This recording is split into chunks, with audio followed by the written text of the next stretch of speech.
vendredi, vendredi 6 juin, ou 7 juin plutôt.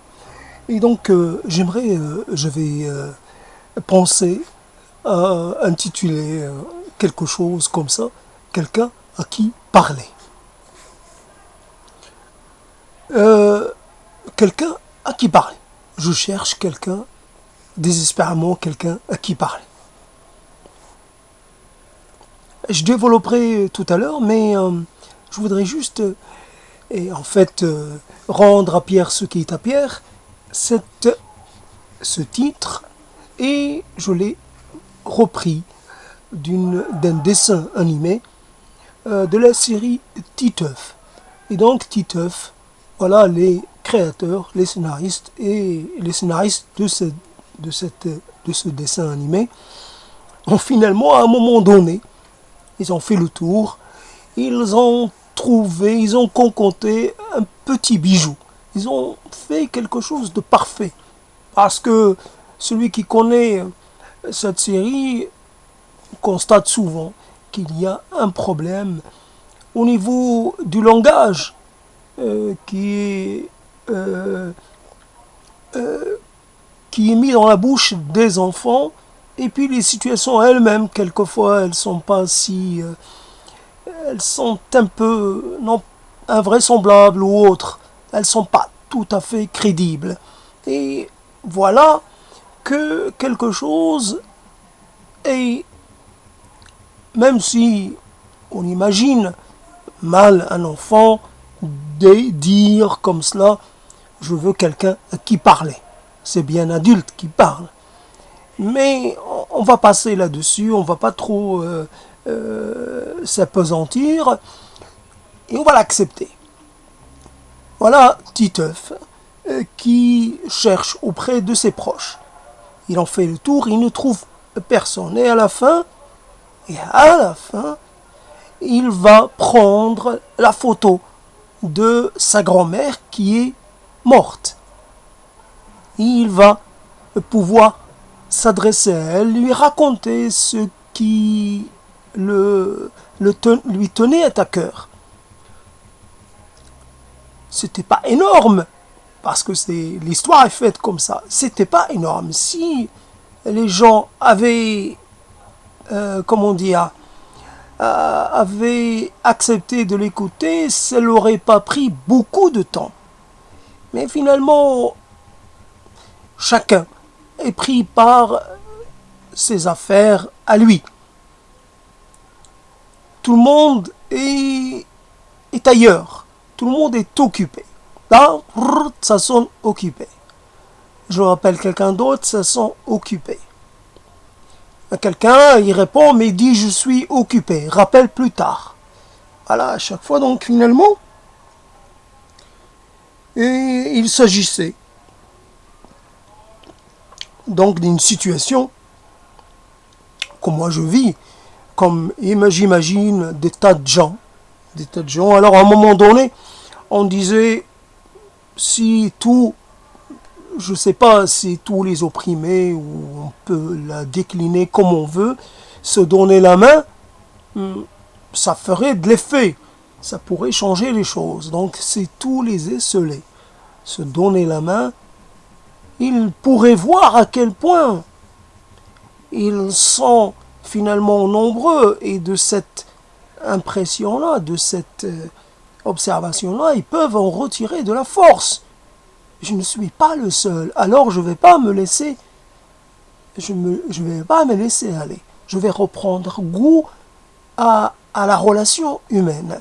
Je vais y croire de nouveau, puisque, mais voilà, les solitaires souvent sont forcés de vivre avec leur solitude, que bien entendu avec l'internet, et avant c'était avec la télé, les jours passent un peu plus facilement, les moments, on arrive à consommer le temps solitaire, on arrive à, comment dire, à l'habiller, à l'habiter, à y être. D'ailleurs, c'est ça qui est paradoxal, nous n'avons pas un seul être humain à notre disposition et pourtant nous avons des milliers, voire des centaines de milliers. Qu'est-ce que nous faisons sur Internet? Nous nous intéressons à ce qui arrive aux autres humains, pas en priorité, pas à ce qui arrive aux poules, ou ce qui peut arriver aux cochons, ou ce qui peut arriver... Non, nous nous intéressons à ce qui arrive à nos semblables. Donc, nous continuons par là de nous lier, même de façon abstraite, aux autres. Et voilà un peu le paradoxe. Si j'étais sur Internet ou que je faisais quelque chose, j'apprenais quelque chose qui n'a rien à voir avec mon humanité à moi, je dirais, c'est vraiment, ça m'aide à m'autonomiser et d'une certaine façon à me rendre indépendant des autres. Or, l'Internet continue de me rappeler que les autres existent, qu'ils font des choses, qu'ils ont des amis, qu'ils ont de l'entourage, qu'ils ont des gens qui pensent à eux, etc., qui les aident. Voilà, quelqu'un à qui parler. Parler de quoi? D'abord, c'est qui ce quelqu'un? Nous avons toujours, même si nous manifestons une sorte de... si nous exposons une demande comme ça un peu non nominative, une demande un peu générique, en fait nous voulons un certain type de gens. Bien sûr, ce n'est pas tout à fait vrai. Nous voulons des gens différents, des gens avec lesquels nous pourrions avoir des rapports assez lâches, mais des rapports tout de même, et des gens avec lesquels nous aurions des rapports assez étroits. Et voilà, nous avons besoin de toute cette hiérarchie de liens et d'appartenance, j'allais dire. Il y a des gens avec lesquels on commence une conversation, et cette conversation ne se termine qu'avec un autre, qu'avec d'autres. C'est comme si on s'entraînait un peu. Toi, tu ne me comprends pas, tu n'écoutes pas, mais je raconte. Je suis en train de mettre en place les éléments de ce que je vais dire. J'apprends à mieux disposer les mots, à mieux disposer les différents arguments, les demandes, etc. J'apprends à mieux intéresser l'autre à ce que j'ai à lui dire ou à lui demander. Voilà donc quelqu'un à qui parler. Une quête un peu sans fin, une quête un peu presque insensée. J'ai fait un petit quelque chose. Pour les gens qui m'écoutent, je m'adresse à eux, je les remercie, et je les remercie très chaleureusement, et je leur demande de se manifester. S'ils sont d'accord, s'ils se retrouvent un peu dans mes paroles, qu'ils se manifestent. J'ai une boîte aux lettres, j'ai un numéro de téléphone, on peut passer à l'étape suivante. On ne doit pas rester toujours dans ce type de relation sans lendemain, quelque part. J'ai besoin de vous comme vous pourriez avoir besoin de moi. J'ai des choses à dire, à proposer. Et encore, et ce qui est encore plus intéressant, c'est que les choses qu'on dit seul ne ressemblent pas aux choses qu'on va dire quand on est à plusieurs. C'est toujours mieux quand on est en présence d'autres personnes. Ça semble mieux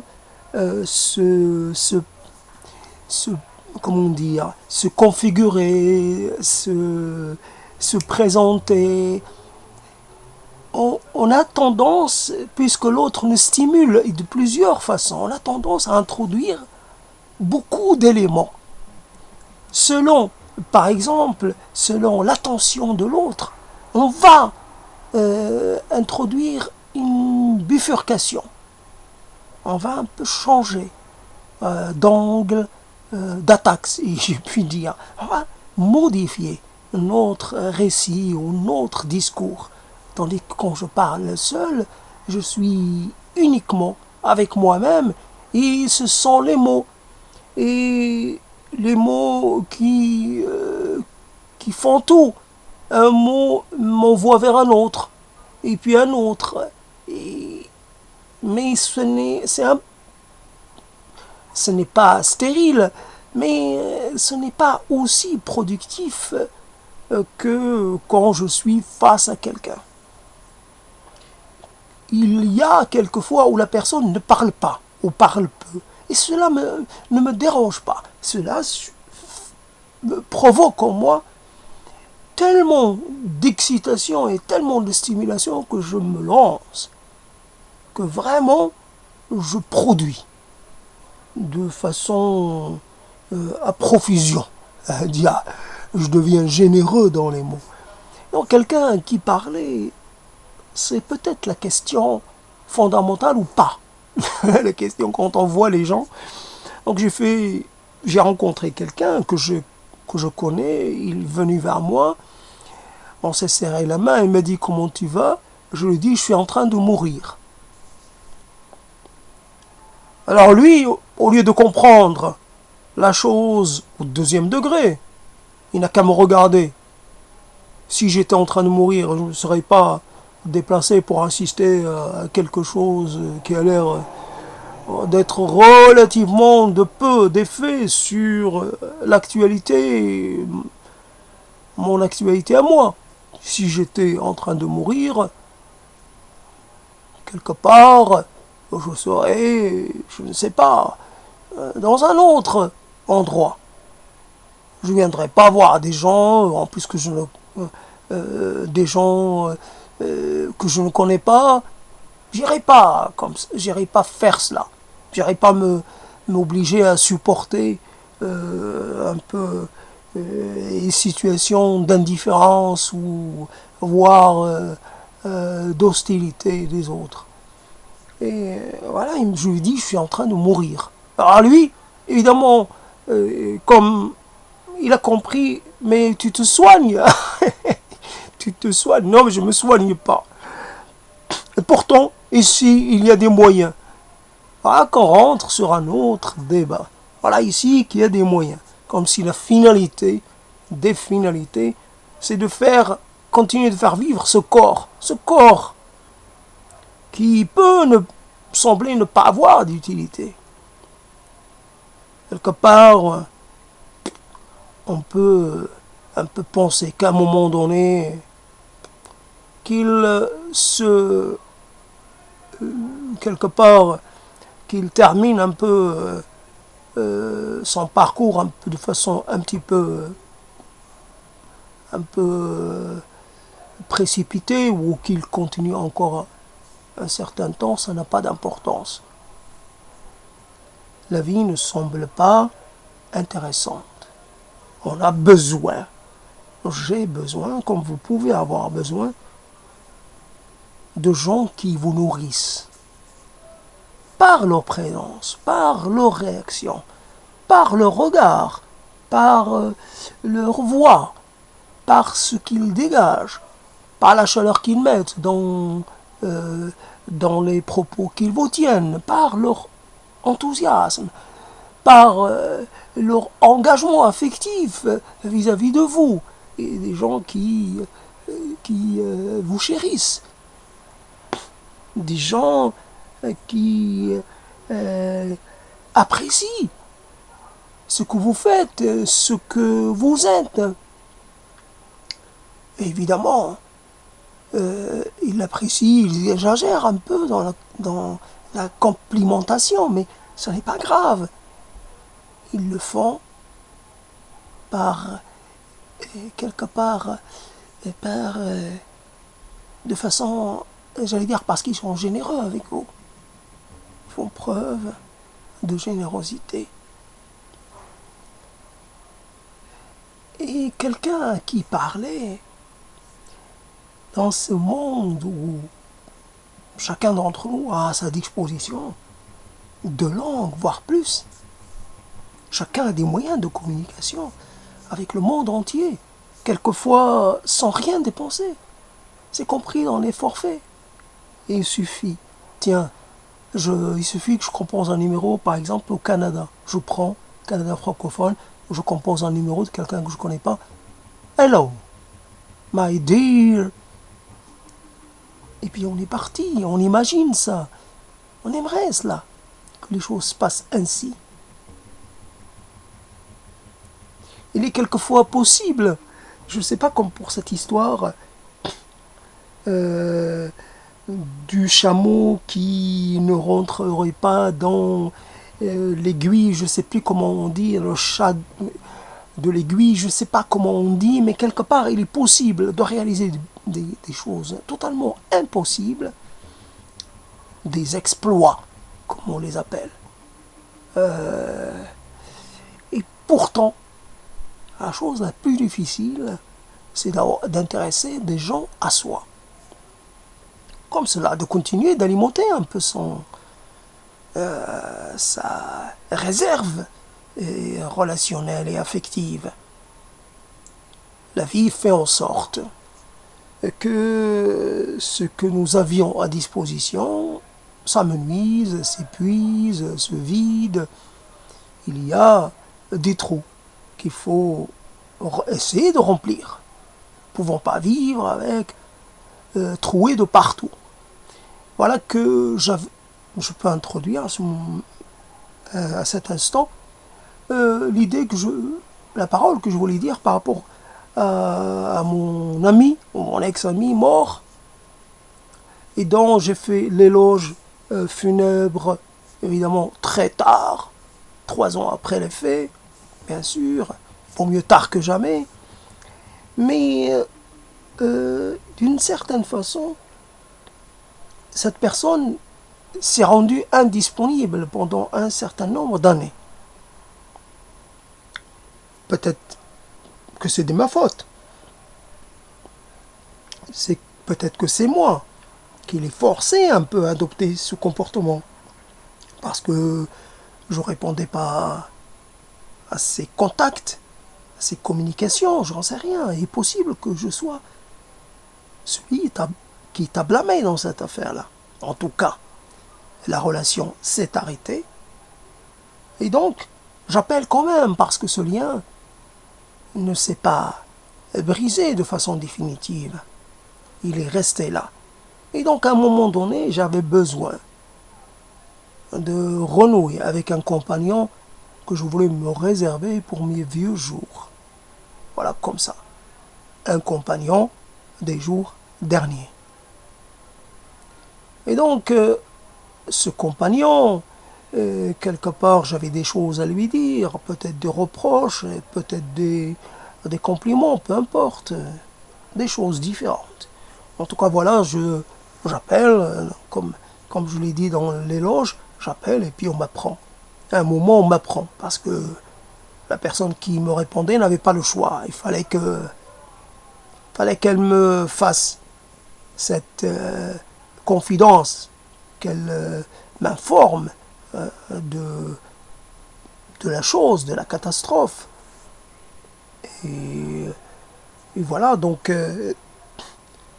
après, évidemment, l'éloge, c'est parler de quelqu'un en bien, en beaucoup de bien, en exagérant, comment dire, je trouve pas l'autre terme, en faisant des tonnes, bien entendu.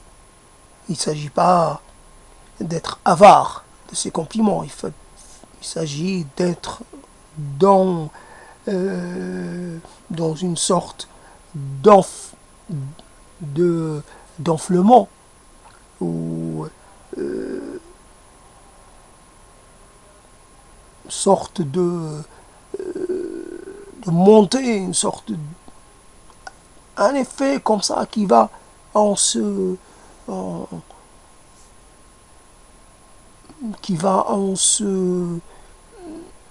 s'agrandissant, je ne sais plus comment le dire, j'ai perdu ma concentration. En tout cas, voilà que... Après, évidemment, je sais qu'il y a des choses que j'ai à lui reprocher, comme évidemment, lui aussi, il doit en avoir aussi à me dire. Mais, comment dire, il n'était pas là. Voilà ce que je voulais dire. Il n'était pas là. Et avec sa mort, il pouvait être occupé avant, pris par ses affaires, par comment dire, la pression de la vie et les contraintes de sa profession et sa vie de famille, etc. Il pouvait être très occupé. Aujourd'hui, de façon imagée, évidemment, de façon fictive, il n'est plus occupé par rien. Il est à la disposition de celui qui veut l'employer. Moi, je me suis dit, maintenant, j'ai tout le loisir de le convoquer avec moi, de l'avoir avec moi, quand je veux. Il suffit que je l'appelle, il suffit que je lui demande d'être à mes côtés, de m'écouter. Je peux lui commander tout ce que je veux. Écoute-moi, il ne dit rien. Seulement, quelque part à lui, c'était pas quelqu'un qui me répondait systématiquement, c'était quelqu'un qui me laissait parler, sans me dire que jamais.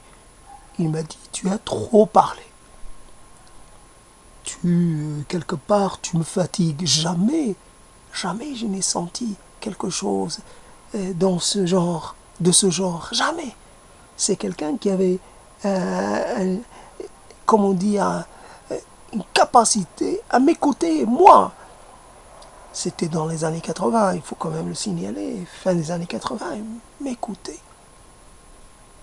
Et moi, le café me faisait me sentir intelligent, me sentir performant, etc., etc.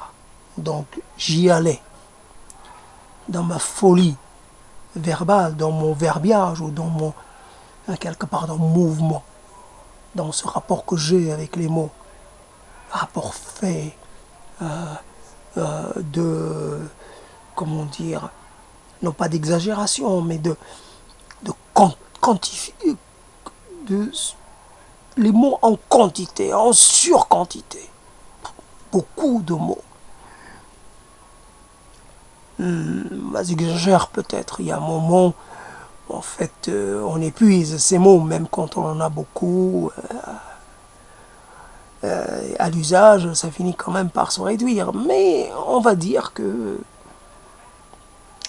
grosso modo, j'avais de la parole en quantité, et donc il m'écoutait.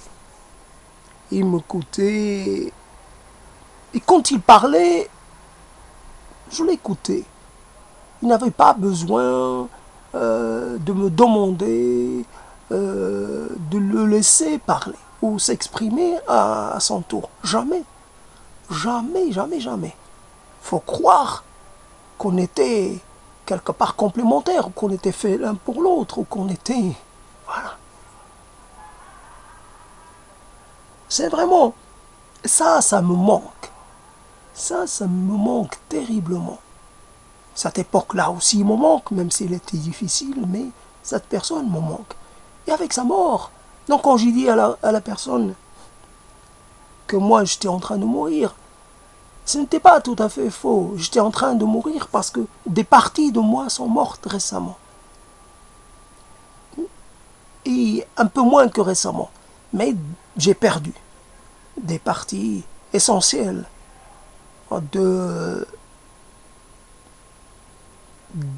comment dire, de mon intégrité n'est plus aussi la même qu'auparavant.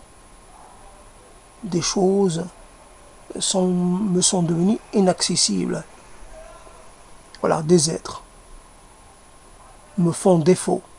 Voilà, donc finalement, comme j'étais dans l'éloge, et que c'était seulement il y a 2 jours, donc j'ai fait cet éloge, Donc quelque part, c'était facile. Que la mort vienne sur ma langue.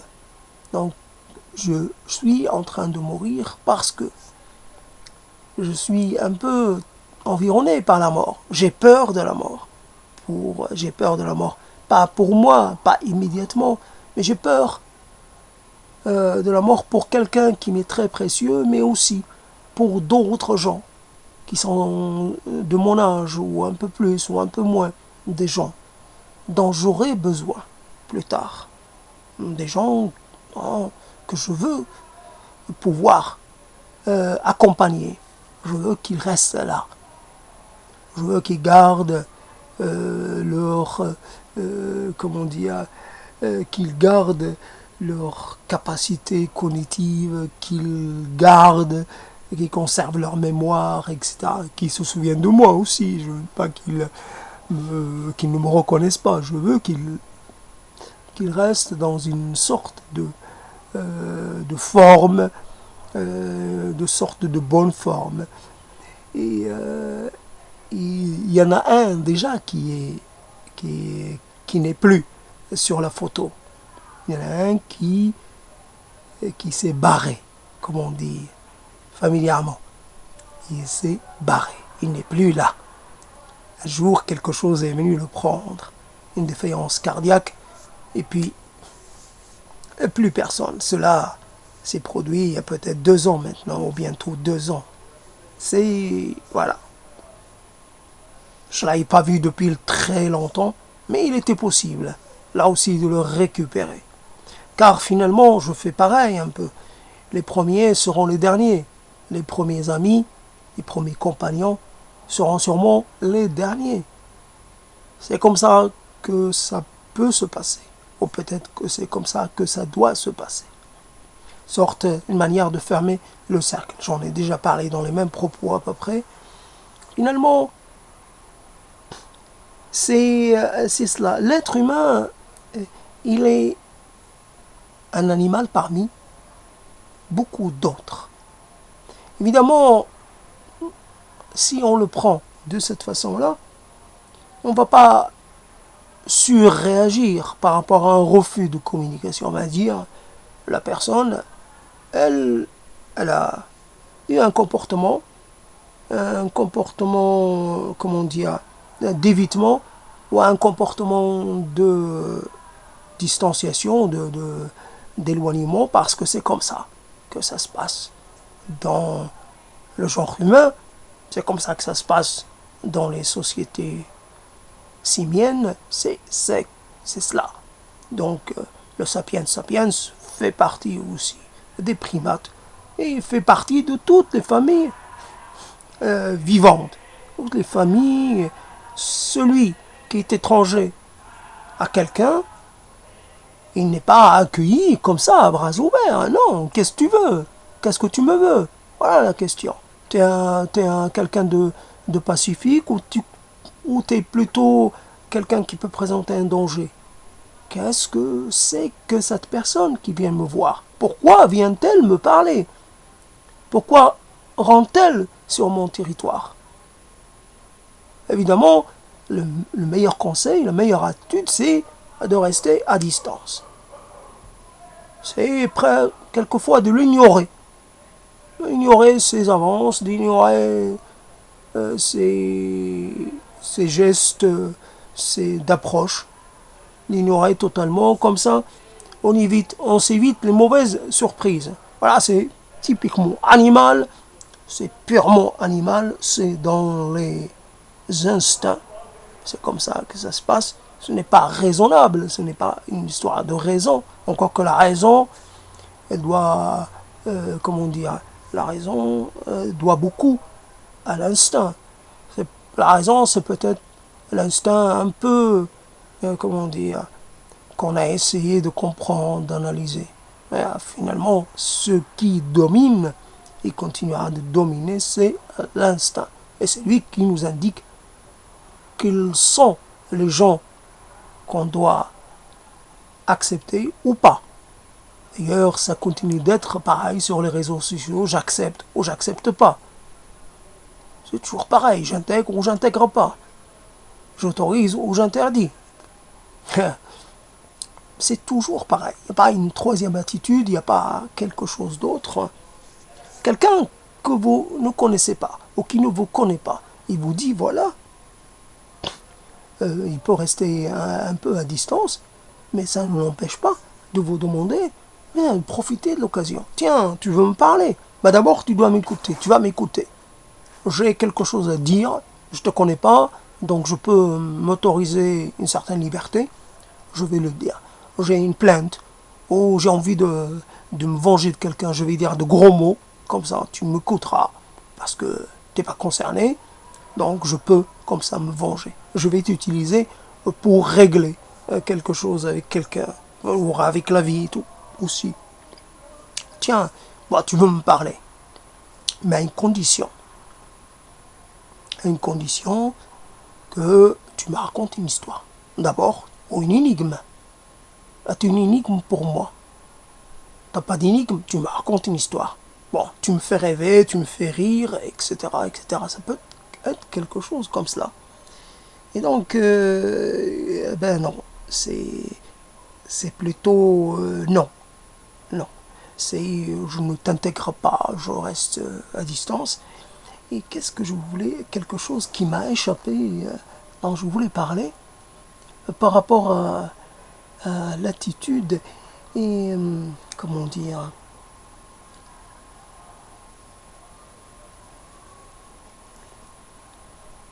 vraiment, quand on voit ce caractère isolationniste des gens, on se demande comment les gens ont fait masse, comment les révolutions ont pu réussir, ou alors il faut croire que c'était quelque chose qui a été mené par une petite clique, par un petit groupe, mais que finalement les gens ne sont venus qu'après. Donc la théorie de l'avant-garde, donc c'est l'essentialité de l'avant-garde. Il ne faut pas compter sur la foule, il ne faut pas compter sur le peuple, il faut emmener le peuple. Si on a demandé son avis à tout le monde, à chacun, on n'arrivera nulle part. Donc il faut faire les choses malgré les gens, un peu contre leur réticence, contre eux-mêmes. On fait les choses pour votre bien.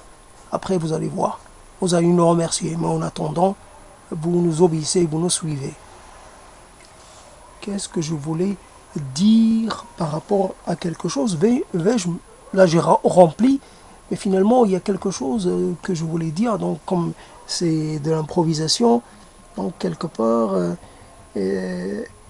euh, oui voilà, merci, merci, je ne sais pas ce que c'est que cette mémoire finalement, il y a quelque chose, un moment, ce qui ne vous tue pas, vous renforce, vous rend plus résistant.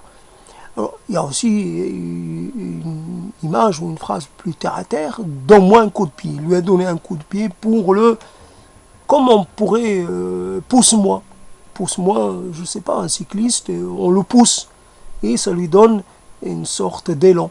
Voilà, le coup de pied, c'est l'élan. C'est, en fait, fais-moi partir, fais-moi jaillir.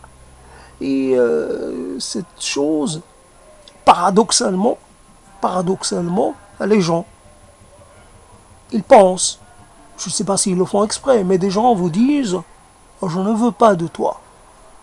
Dans certaines circonstances, à certains contextes, cela vous anéantit totalement. Cela vous rend, comment dire, incapable de reprendre pied. Vous êtes défait, vous êtes, comment dire, incapable de penser autrement. Vous êtes sous l'effet de cette réaction ou de cette attitude. Et vous pouvez, comme ça, en souffrir pendant des années, pendant très longtemps. Il y a, comme on peut récupérer là aussi cette chose qui dit, il y a des mots plus percutants, plus dangereux ou plus tuants ou plus que des coups d'épée. On pourrait dire, il y a des mots qui font plus de mal que des coups d'épée. Il y a des mots dont on ne guérit jamais. Par contre, il y a des coups d'épée dont on peut guérir. Mais il y a des mots qui vous frappent droit au cœur. Droit au cœur. Et là, vous êtes blessé à mort. Et paradoxalement, la vie c'est ça. C'est jamais une chose, seulement une chose. C'est une chose et quelquefois c'est son opposé. Alors, quelqu'un qui vous exclut de sa vie, qui vous signifie cela, qui vous signifie son désintérêt, et même quelquefois un peu plus que le désintérêt, c'est quelqu'un qui vous méprise. Signifie que vous ne l'intéressez point, qu'il vous renie, voilà, tout, qu'il vous refuse tout contact, toutes sortes de choses. Et au lieu que ça vous atteigne et que ça vous fasse mal, c'est l'effet contraire. C'est l'effet contraire.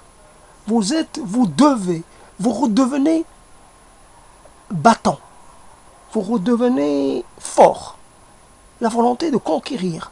Mais c'est moi qui ai donné à l'autre la possibilité de m'atteindre.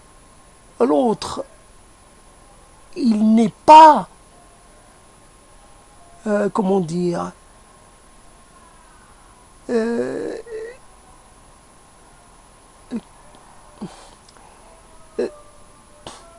là c'est évidemment celui qui refuse quelque chose à quelqu'un. On a tous une mémoire. Voilà. Vous le savez, tout le monde le sait, on a tous une mémoire. Cette mémoire, évidemment, elle est sélective.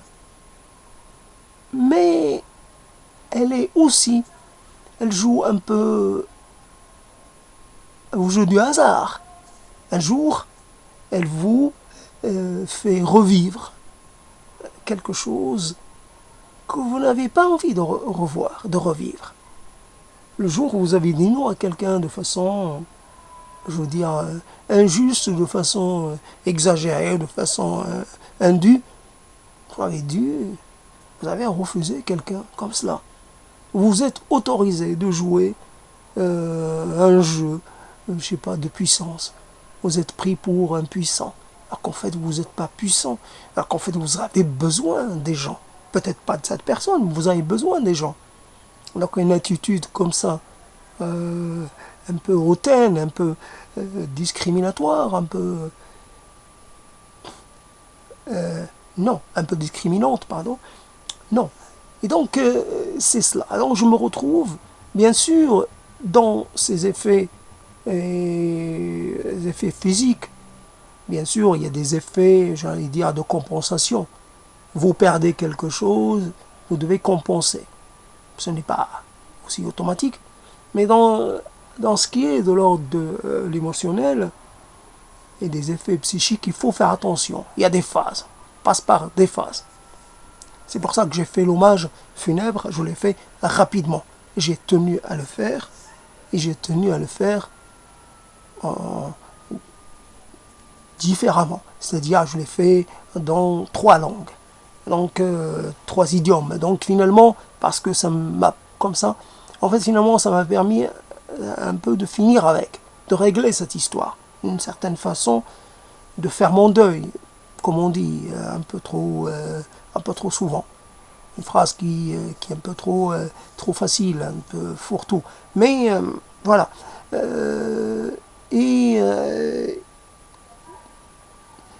Comment dire.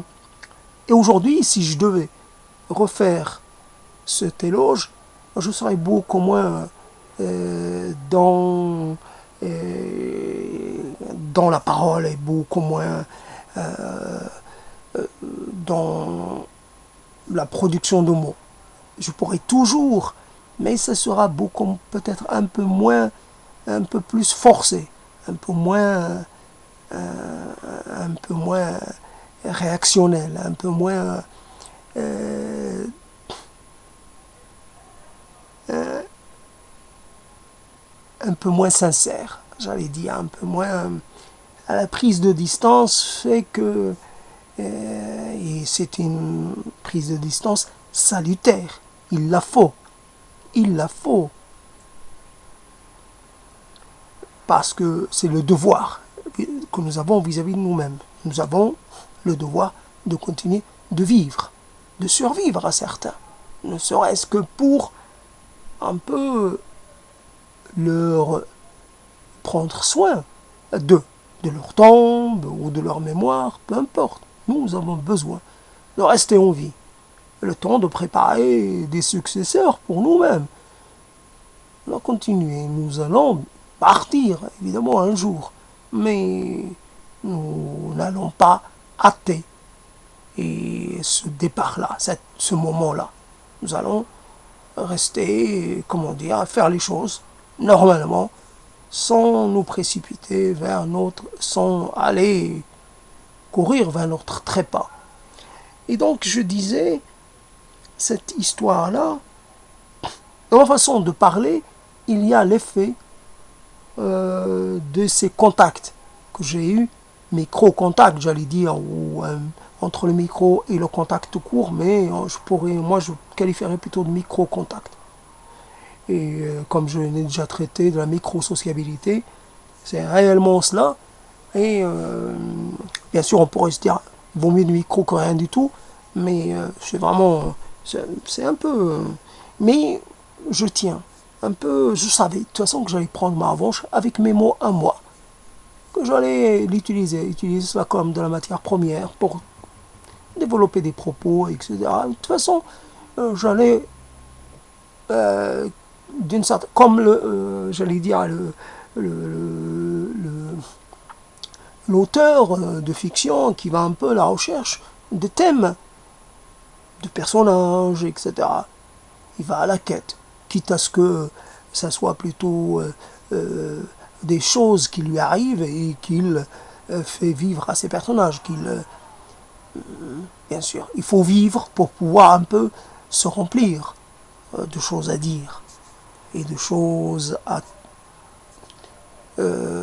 raconter. On ne peut pas toujours sortir les choses de l'internet ou de soi-même. Il y a un moment où on est devant une sorte de panne sèche. Quelque part, voilà donc qu'est-ce que je disais je disais que comment il s'appelle Putain, je commence à oublier. Cette histoire de micro-sociabilité, non. En fait, voilà, donc vous devez compenser. Et quelquefois, la compensation, elle tient un temps. Puis,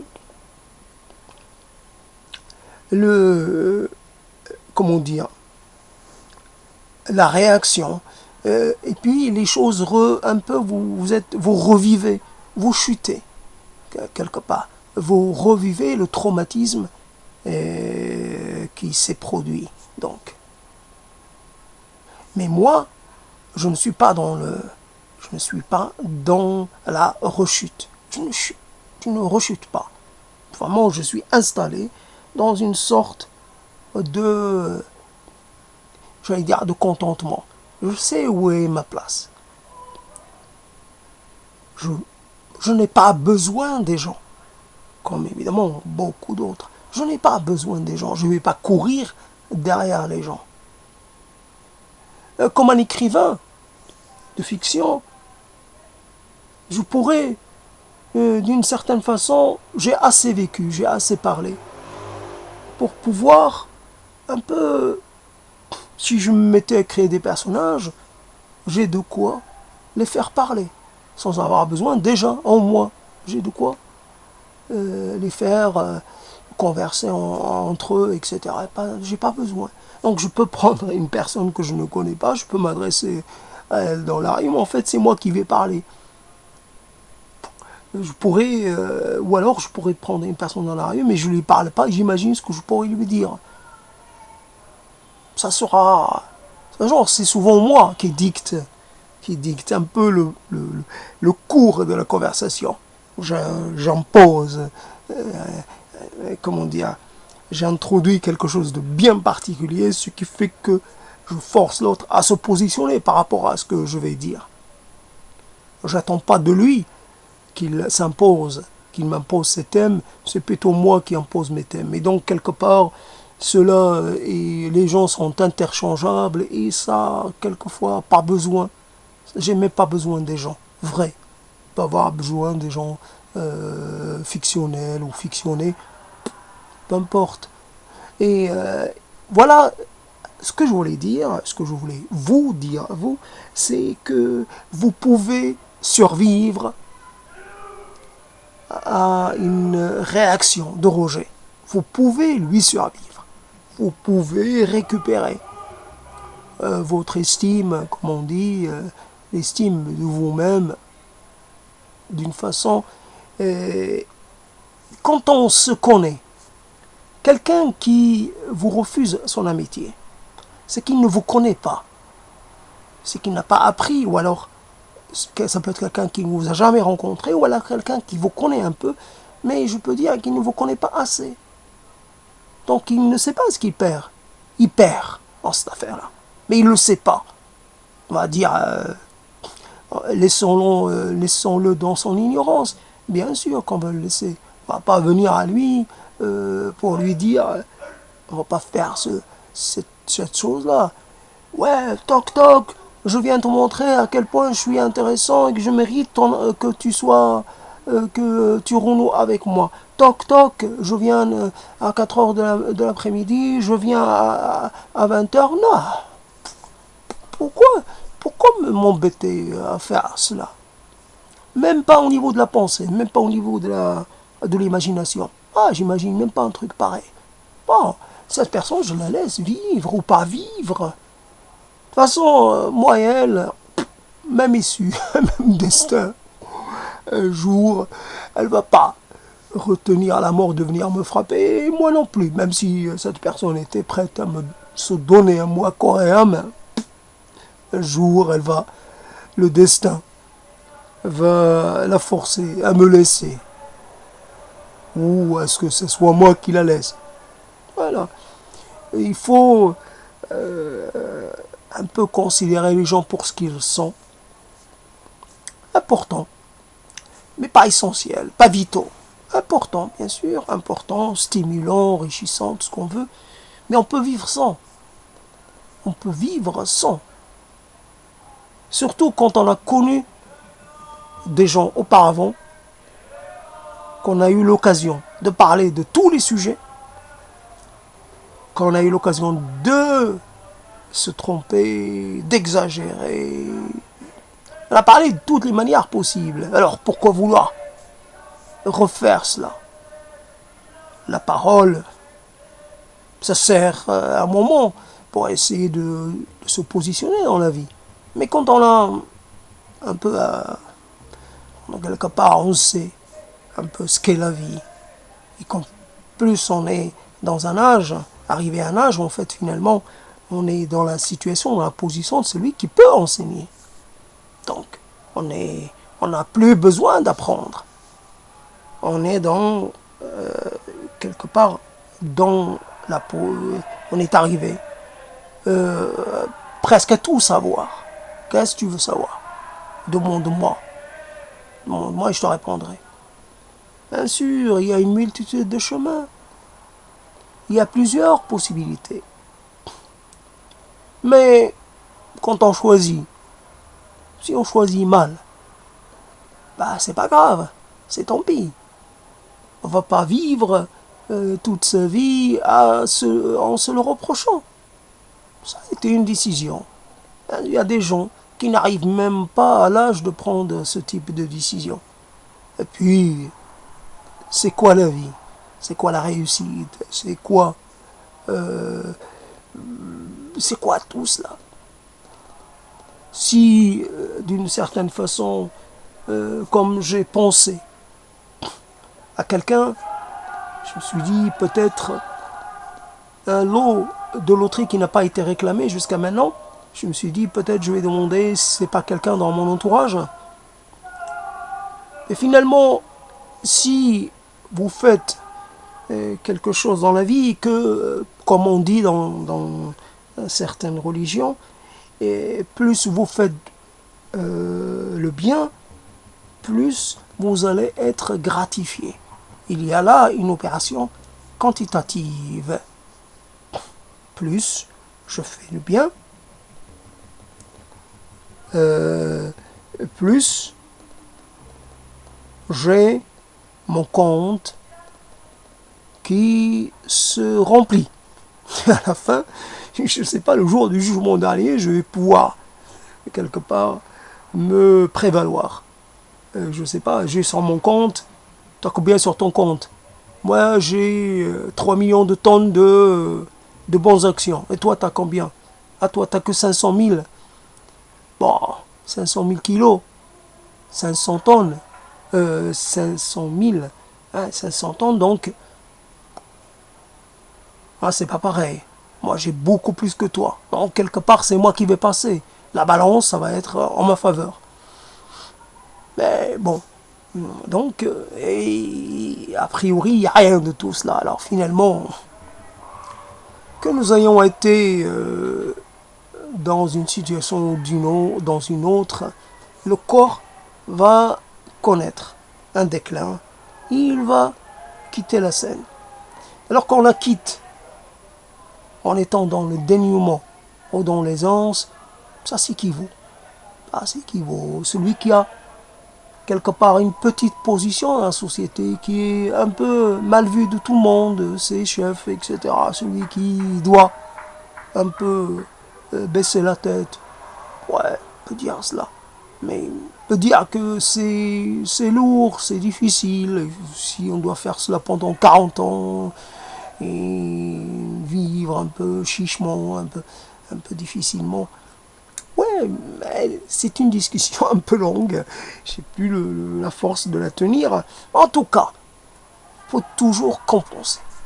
Voilà le terme magique, compenser. Je perds d'un côté, je gagne de l'autre. Je m'impose peut-être une certaine discipline. Il y a des choses que j'aime faire, mais j'ai jamais le courage de les faire, ou de les accomplir. Alors je m'impose une petite discipline. Oh, pas énorme, une petite discipline. Je me dis, tiens, un quart d'heure que je consacrerai, un quart d'heure quotidien, à quelque chose. Ou 10 minutes. Mais quelque chose de continu. Je m'impose cette chose-là. J'en sais rien. Je suis en train de composer le poème de ma vie. Chaque jour, 10 minutes pour ce poème. Comme ça, je l'affine, je l'agrandis, je l'amplifie, je lui rajoute des choses, j'en retranche. C'est mon œuvre. Ou je suis en train d'apprendre quelque chose. Ou je suis en train, je ne sais pas, de consacrer du temps à quelqu'un. À quelqu'un de façon, j'allais dire, gracieuse. Je fais quelque chose. Je ne sais pas, dans une certaine société, on pourrait dire, je rends visite à quelqu'un que je ne connais pas, avec lequel je n'ai pas de lien de parenté. Je rends visite à quelqu'un. Tous les jours, je prends 10 minutes. Et je vais m'enquérir de sa santé, simplement, de son état.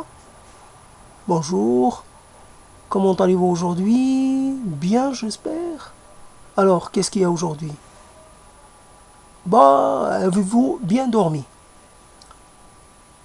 Vous voyez, aujourd'hui, il fait un peu soleil, c'est une belle journée. Mais il y a un peu de vent. Oui, bien sûr, il y a un peu de vent. Alors, qu'est-ce que vous avez regardé à la télé hier? C'était intéressant? Oui, voilà. Déjà 4 minutes. Il reste quoi? Il reste 6 minutes. Alors, est-ce que vous avez le temps de prendre un café? Mais pas vraiment. Ah, prenez un chocolat. Ah, merci. Merci. Je prends celui-là. Merci. Prenez un chocolat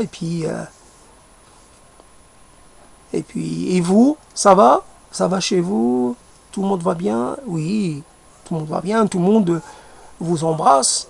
Tout le monde pense à vous et vous souhaite de garder la santé, de toujours... voilà. Mais Avez-vous besoin de quelque chose que je pourrais vous emmener demain? Oui. Une bouteille d'eau. Une bouteille d'eau. Oui, je viendrai. Je passerai comme ça chez l'épicier, je la prendrai et puis je viendrai. Voilà, ça a pris combien? On est à 9 minutes. Voilà, je me lève et je m'en vais. Au revoir. Je vous fais la bise et puis au revoir.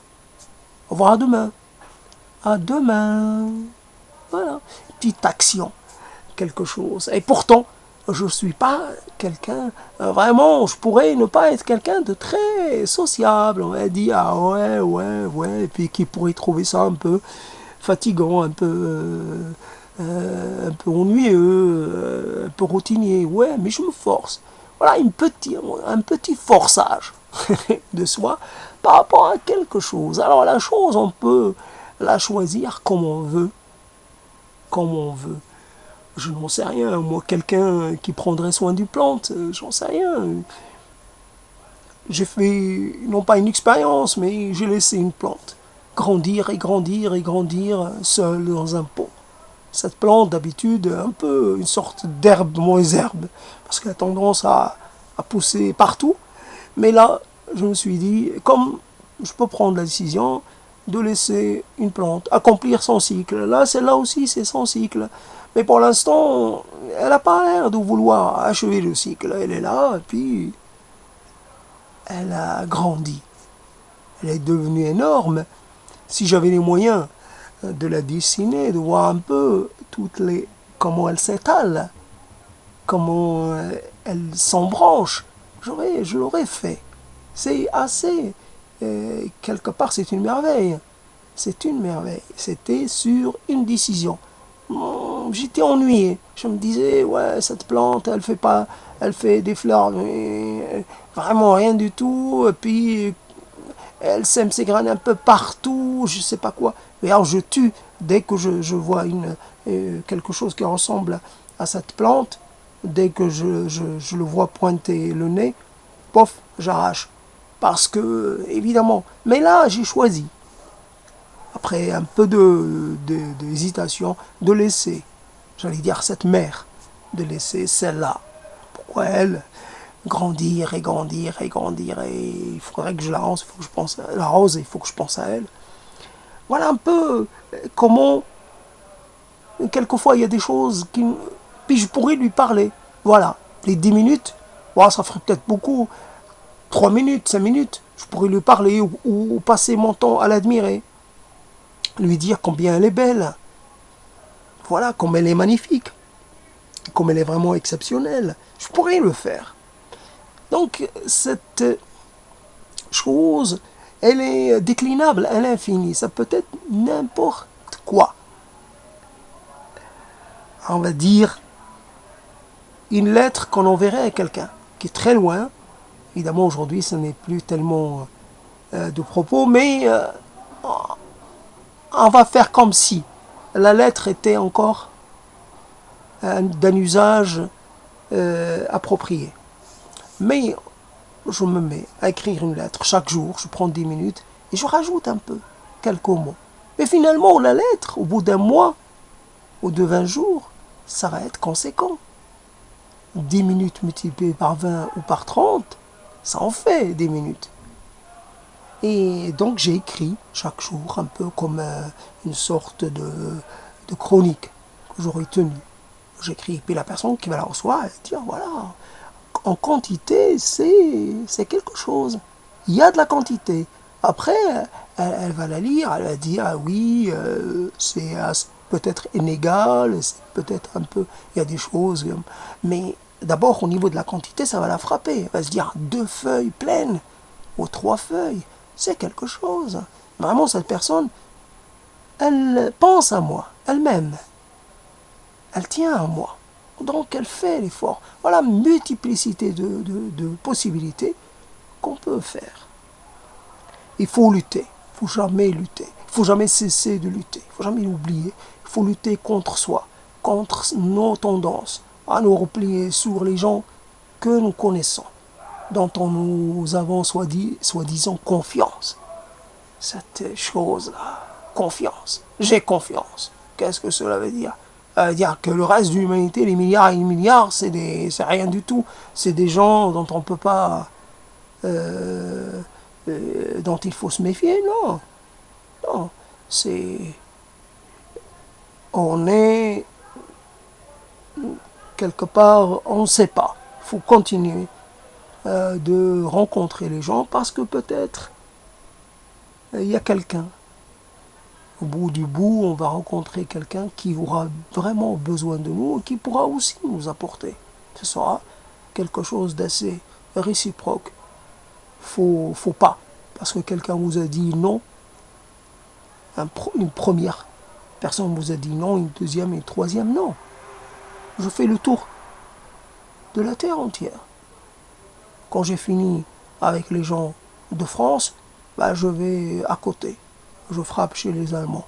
Je cherche, continue jusqu'à ce que peut-être je vais rencontrer la personne la plus isolée dans le monde entier. Quelque part, ça va être au fin fond d'une vallée perdue, quelque part. Ça peut être cela, mais ça peut être quelqu'un de vraiment pas très loin. Mais voilà, je ne l'ai jamais rencontré. Il faut avoir un peu... faut garder la foi, comme dirait l'autre. En cette circonstance, il faut vraiment avoir la foi dans soi et dans les autres.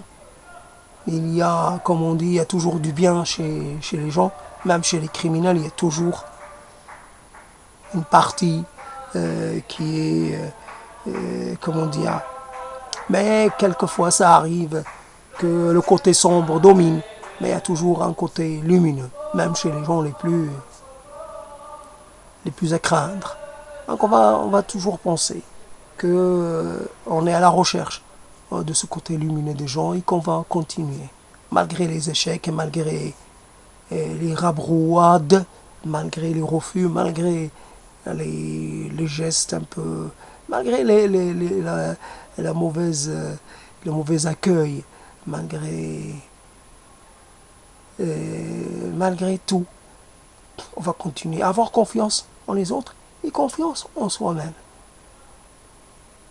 Voilà, ce qui ne vous tue pas vous renforce et vous rend meilleur et vous rend plus affûté, pour y dire. Plus à même, plus à même de pouvoir faire,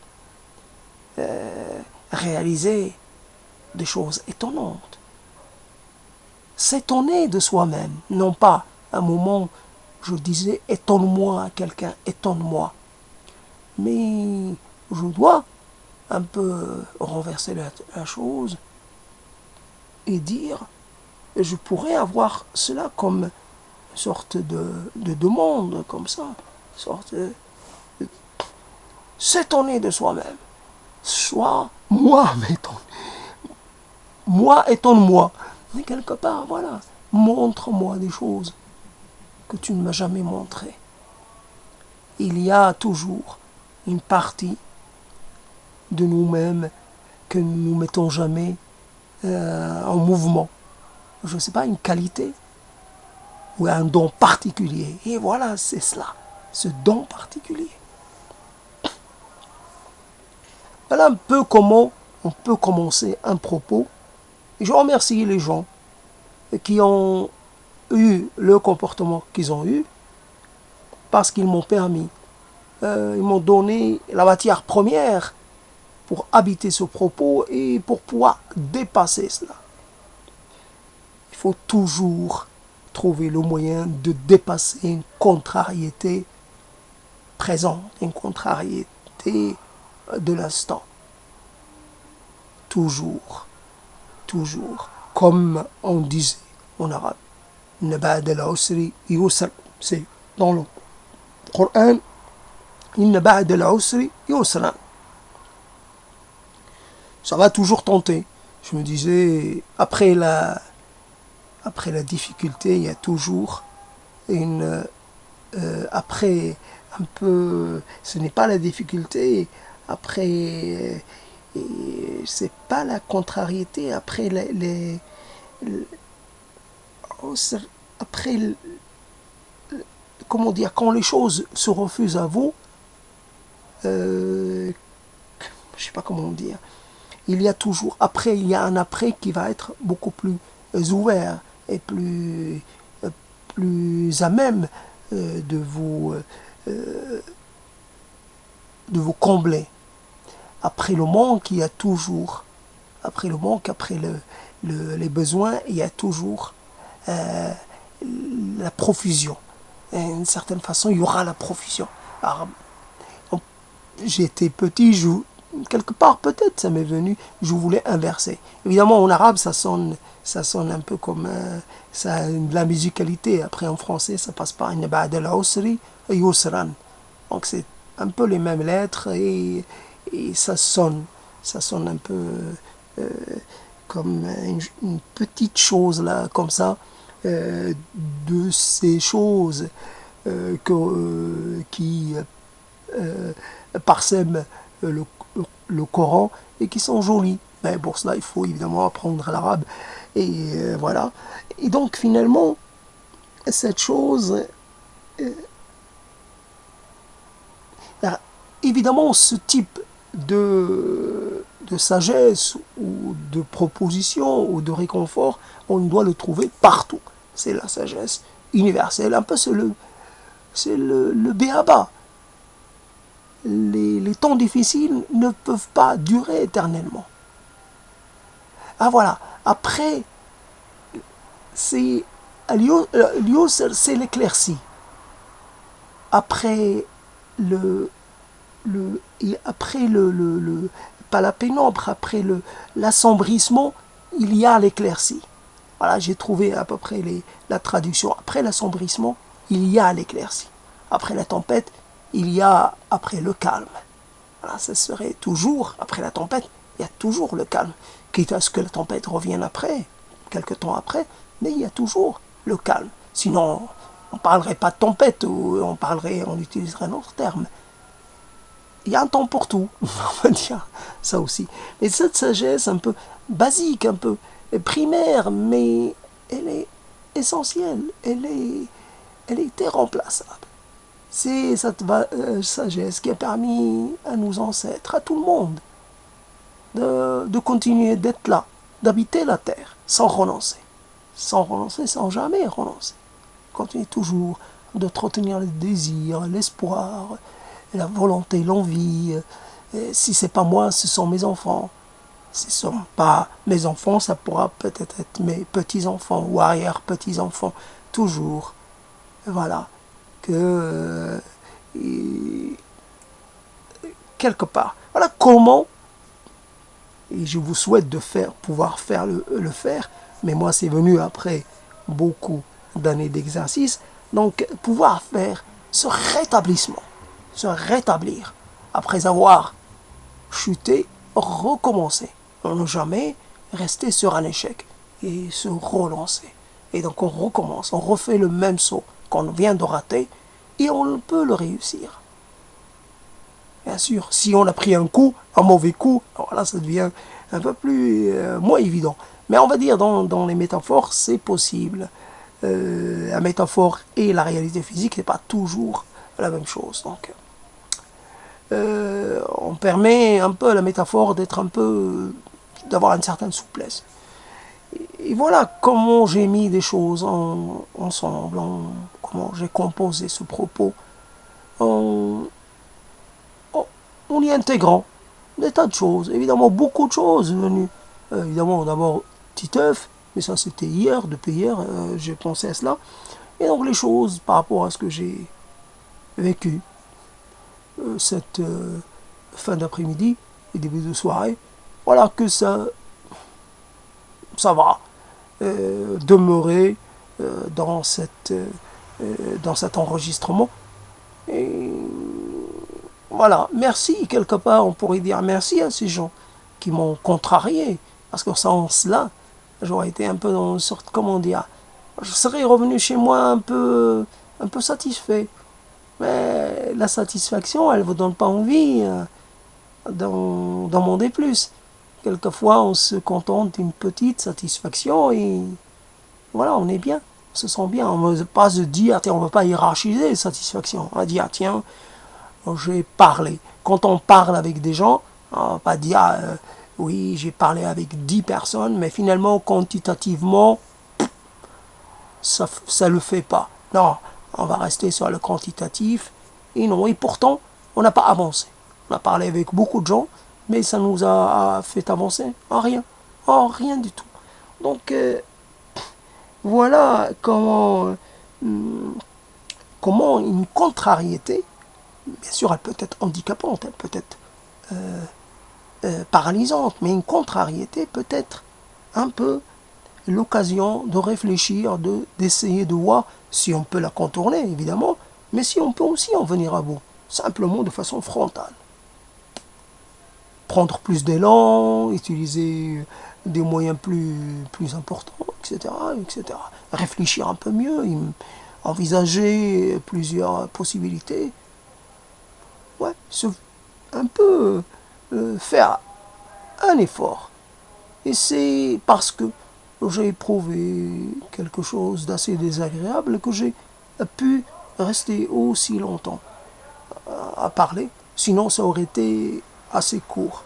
Donc, je suis assez satisfait, mais comme de la tournure des choses, mais finalement, on nous dit souvent, ne soyez pas trop satisfait. Pas trop satisfait, voilà, un peu sorte de, je sais pas, quelque chose d'antique, mais qui veut que il faut, quelque part, il faut pas se sentir trop satisfait ou trop heureux, parce que ça pourrait attirer sur vous, j'en sais rien, ça peut susciter l'intérêt de quelque chose, d'une force malveillante, une force un peu mauvaise. Celui-là, il est trop heureux. Celui-là, on va quand même on va lui montrer. On va s'en charger. On va les rabattre son caquet. Ils se sentent heureux, ils se sentent puissants, ils se sentent magnifiques, ils se sentent majestueux. Non, clac. On va lui envoyer quelque chose comme ça. On va un peu l'occuper. On va un peu le préoccuper. On va un peu le rendre un peu pas trop sûr de lui. Voilà, quelque part, il y a ça, un peu cette histoire qu'on peut trouver, un peu chez les anciens. À une certaine époque, ils disaient ça attire l'œil des envieux. Oui, ça peut passer. Oui, faut pas trop montrer qu'on est dans l'aisance parce que ça peut rendre les gens envieux.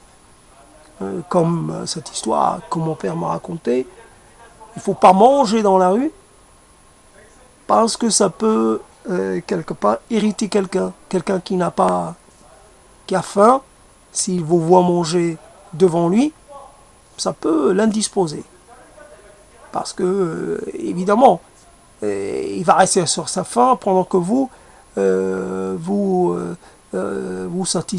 remplissez la vôtre. Et vous arrivez à bout de la vôtre. Ben, quelque part, voilà. Aujourd'hui, on trouve, évidemment, quelque part dans les lieux publics, dans certaines situations, on n'a pas le droit de manger parce que c'est un comportement qui n'est pas accepté. À d'autres moments, les gens avaient d'autres raisons, mais ça revient au même. Il y a des comportements qu'on ne doit pas faire au milieu des autres. Peu importe la raison peut changer, mais un peu la réprobabilité vis-à-vis de cela reste la même, reste identique. Oui, il faut, parce que finalement, il y a toujours, quand je parlais de la compensation, il y a toujours un équilibre. On a peur un peu de ce mouvement de balancier. En fait, finalement, quand on est un peu trop dans la montée en puissance, il se peut que par un mouvement de compensation, on redescende. Comme pour ces histoires de prise de stupéfiants, comment dire, de psychotropes, comme on dit aujourd'hui, de substances psychoactives, pour parler précisément, substances psychoactives, il y a une phase de montée, il y a peut-être un plateau, et puis il y a une descente. Alors évidemment, quand on s'excite trop avec les mots, On peut avoir aussi l'effet inverse avec ce sentiment d'euphorie. Voilà, l'euphorie, on devient un peu trop euphorique. On pourrait un peu, parce qu'il faut descendre, on ne peut pas rester euphorique, parce que c'est arrivé sous l'influence d'un certain nombre d'éléments. Et puis, évidemment, au bout d'un moment, cette influence va cesser. Donc, on va redescendre. Et la redescente, là, en fait, peut-être quelque chose qu'on vive un peu moins bien. D'ailleurs, je suis dans la redescente. Je reviens vers mon niveau de départ. Mais pour moi, il s'agit plus de la fatigue. Alors, je veux sortir de ce propos, je veux arrêter. Donc, je rajoute quelques mots, mais il faut bien que je m'arrête. Donc, c'est plus par rapport un propos arrive à sa fin, j'ai tiré, et puis non, bon, je dis que j'ai assez fait. C'est pas que je peux plus continuer, bien sûr, je pourrais continuer, mais je peux estimer que c'est suffisant. En tout cas, pour donner un petit aperçu, ou un aperçu tout court, sur ce qu'est une situation.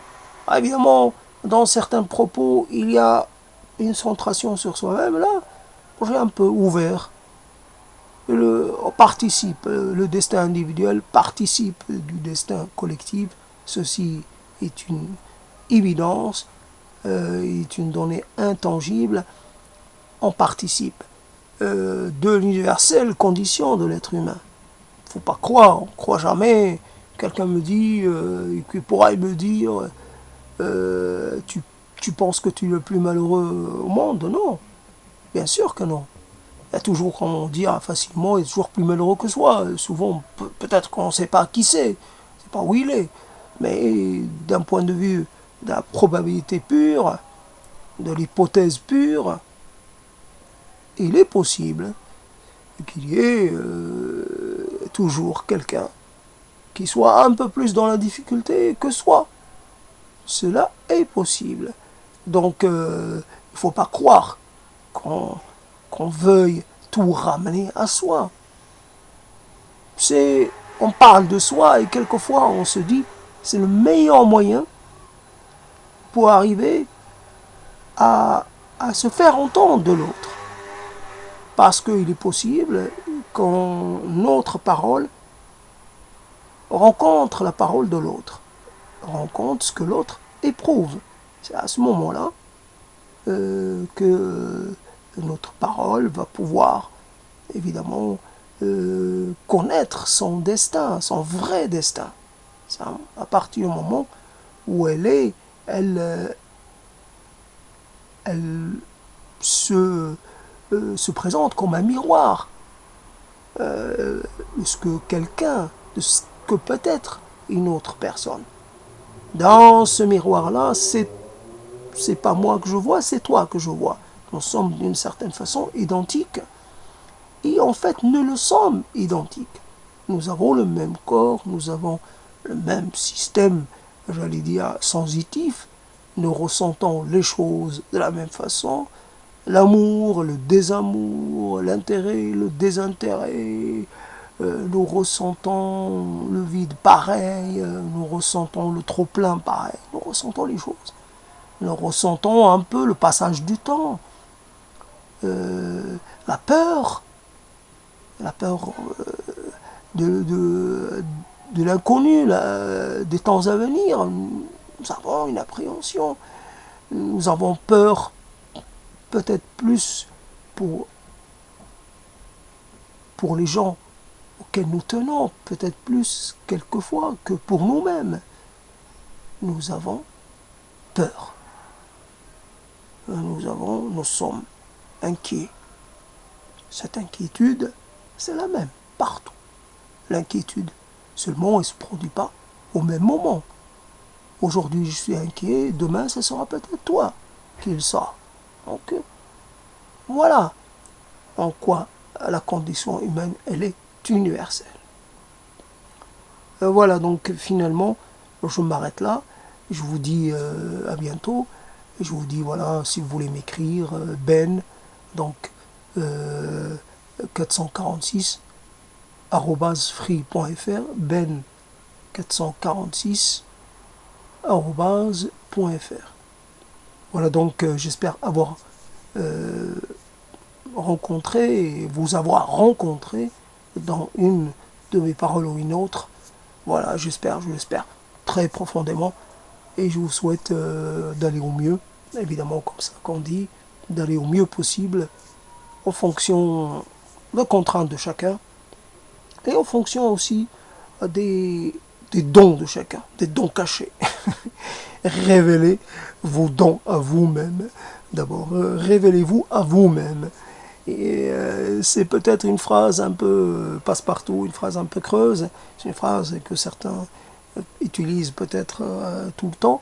Mais moi, je le dis au bon moment. Je le dis parce que je la pense vraiment, je la ressens intérieurement. Mais révélez-vous à vous-même. Voilà. Ne faites pas trop tarder les choses, ne repoussez pas un peu cela indéfiniment. Faites l'effort de vous découvrir à vous-même, de vous révéler à vous-même dans toute un peu dans toute la multiplicité, la multiformité euh, de vous, comment dire, de ce qui est en vous. Ah, ces choses innombrables et un peu inquantifiables et d'une grande richesse et d'une grande puissance, mais qui attendent qu'on fasse appel à eux. Alors faites appel à votre énergie profonde, à vos capacités, vraiment à votre moi profond, à ce que vous pouvez faire, à votre, comment dire, à vos capacités un peu endormies, ou un peu en dormance. Voilà. Bien à vous.